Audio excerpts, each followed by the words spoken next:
Hi friends, welcome to my channel government job warrior. ఈరోజు మనం అర్థమెటిక్లో టైమ్ అండ్ డిస్టెన్స్ టాపిక్ని చూద్దాము. టైమ్ అండ్ డిస్టెన్స్ అనే టాపిక్ చాలా ఇంపార్టెంట్ టాపిక్. ఎన్టీపీసీ అయినా, గ్రూప్ డి అయినా, ఏఎల్పి అయినా, ఎస్ఎస్సి అయినా, బ్యాంకింగ్ ఎగ్జామ్ అయినా చాలా ఇంపార్టెంట్ టాపిక్, చాలా ఈజీ టాపిక్ అర్థం చేసుకుంటే. కానీ చాలామంది ఈ టాపిక్ని చాలా కష్టంగా భావిస్తారు, కానీ మనం చాలా ఈజీగా చేసుకోవచ్చు. ఓకేనా? ఇప్పుడు మనం టాపిక్లోకి వెళ్తే ఇందులో 3 వేరియబుల్స్ ఉంటాయి. ఒకటి స్పీడ్, ఒకటి డిస్టెన్స్, ఒక టైం. ఇవి ఒక మీద ఒకటి ఆధారపడి ఉంటాయి. మన క్వశ్చన్ అడిగినప్పుడు ఏదైనా 2 ఇస్తాడు, లేకపోతే 2 స్పీడ్ అయినా ఇస్తాడు, 2 టైం అయినా ఇస్తాడు. ఏదైనా 2 speed or distance or speed, 2 speeds or time, ఏదైనా ఒకటి ఇచ్చి ఒకటి కొనుక్కోమంటారు. అది ఎలానో మనం ఇప్పుడు చూద్దాం. ఎస్ అంటే స్పీడ్ అన్నమాట, టీ అంటే టైం, డి అంటే డిస్టెన్స్. మనకు డిస్టెన్స్ కాన్స్ట్గా ఇస్తాడు కొన్నిసార్లు. డిస్టెన్స్ కాన్స్టెంట్గా ఇచ్చినప్పుడు స్పీడ్ అండ్ టైం ఏమో ఇన్వర్స్లీ ప్రపోర్షనల్ ఉంటాయి. అప్పుడు ఎట్లా వేరీ చేస్తాయి అంటే అవి more speed less time. More స్పీడ్గా వెళ్ళినప్పుడు, ఎక్కువ స్పీడ్కి వెళ్తే చాలా తొందరగా చేరుకుంటాం. అదే లో స్పీడ్కి వెళ్తే చాలా ఎక్కువ టైం పడుతుంది. అంతే.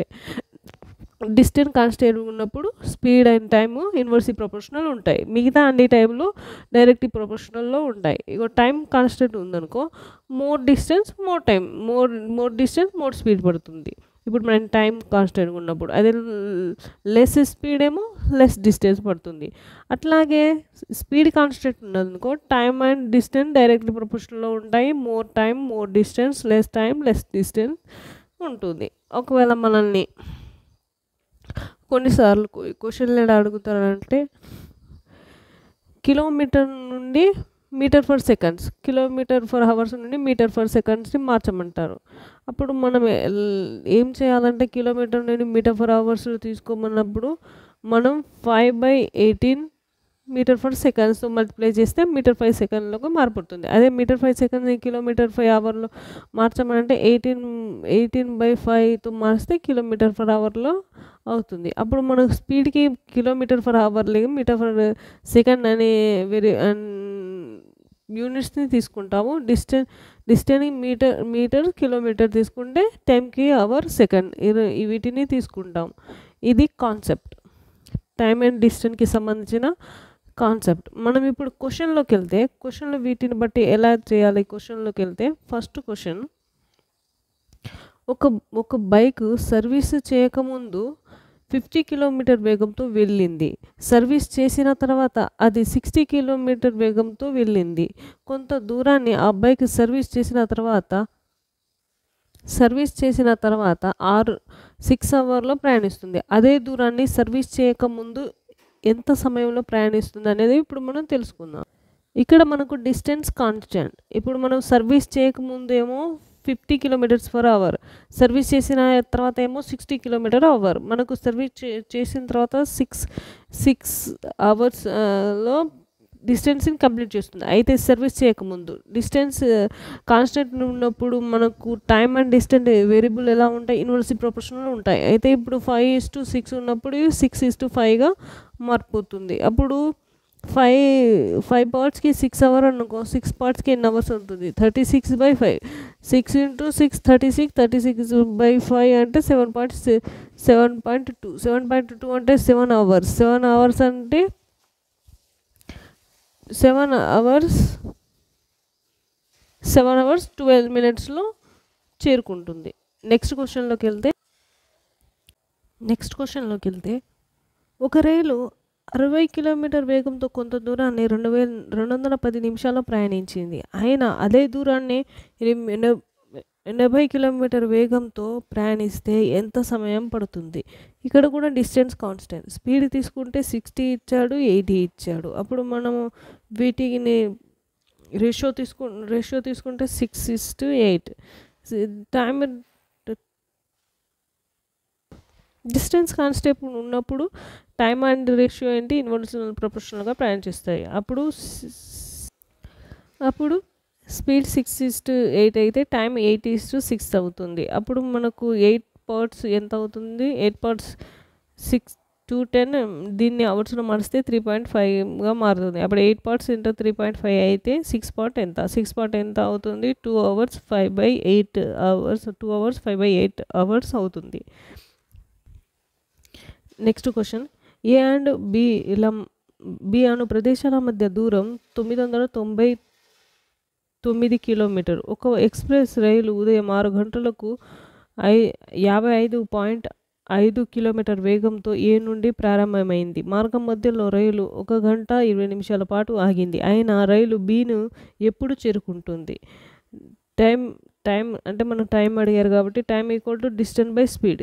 మనకు ఎంత డిస్టెన్స్ ఇచ్చారు అంటే 999. స్పీడ్ ఎంత ఇచ్చారు? 55.5. మనం ఈ పాయింట్ తీసేసామనుకో ఇక్కడేమో 0 వస్తుంది. అప్పుడు దీన్ని క్యాన్సిల్ చేస్తే 18 hours వస్తుంది. 18 hours ప్లస్ ఎంత? 1 hour 20 minutes. 18 hours అని 1 hour 20 minutes అంటే 19 hour 20 minutes.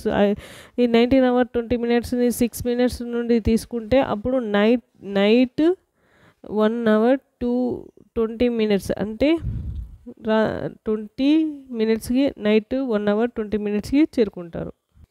నెక్స్ట్ క్వశ్చన్, ఒక వ్యక్తి 2/15 వంతు ప్రయాణాన్ని రైలులో, 9/20 వంతు ప్రయాణాన్ని బస్సులో, మిగిలిన దూరాన్ని 10 కిలోమీటర్ని నడిచి వెళ్తాడు. అయినా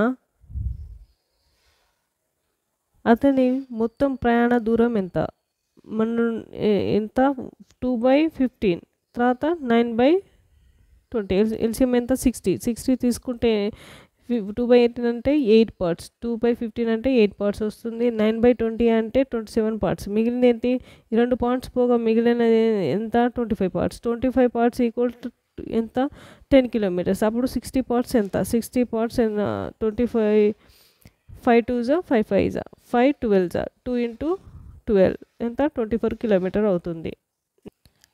నెక్స్ట్ క్వశ్చన్, ఒక కారు 80 కిలోమీటర్ దూరాన్ని 2 గంటల్లో, ఒక రైలు 180 కిలోమీటర్ దూరాన్ని 3 గంటల్లో ప్రయాణించిన కారు రైలు వేగాల నిష్పత్తి ఎంత? మనకు డిస్టెన్స్ ఇచ్చారు, టైం ఇచ్చారు. మనం ఇప్పుడు స్పీడ్ యొక్క రేషియో కనుక్కోమని అంటున్నారు. అప్పుడు డిస్టెన్స్ బై టైం చేస్తే ఎంత? స్పీడ్ వస్తుంది. డిస్టెన్స్ బై టైం చేస్తే ఎంత? స్పీడ్ వస్తుంది. ఆ స్పీడ్స్ని రేషియో తీసుకుంటే వచ్చేస్తుంది. ఒక డిస్టెన్స్ 80/2 ఎంత? 40. 180/3 అంటే ఎంత? 60.